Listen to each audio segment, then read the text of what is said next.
आज लाडक्या देवाभाऊंसाठी त्यांच्या लाडक्या बहिणी या ठिकाणी आम्ही सगळ्याजण इथं जमलेलो आहोत आणि मुंबईमध्ये हा कार्यक्रम आयोजित करण्यात आलेला आहे।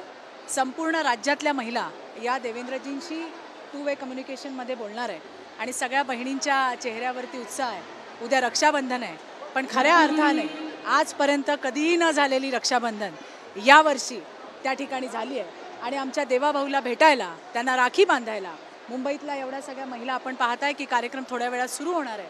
त्या आमच्या सगळ्या बहिणी येत आहेत आणि राज्यातल्या सुद्धा सगळ्या जिल्ह्यांमध्ये हा कार्यक्रम लाईव्ह दाखवला जातो।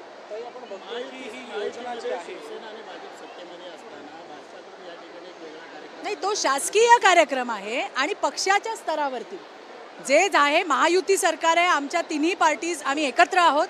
ही सरकारी शासकीय योजना आहे, परंतु हा आमचा कार्यक्रम हा पक्षस्तरीय कार्यक्रम आहे आणि भारतीय जनता पार्टीच्या माध्यमातून आम्ही आमचा नेता, आमचा देवाभाऊ, आमच्या त्यांना राखी बांधायला राज्यातल्या आणि मुंबईतल्या सगळ्या लाडक्या बहिणी येत आहेत।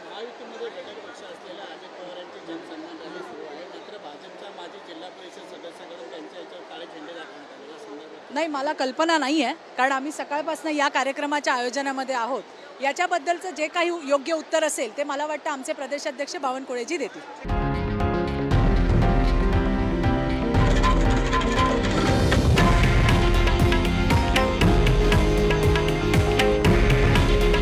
हे आहे देशातील नंबर 1 न्यूज नेटवर्क आणि आपण पाहत आहात TV9 मराठी।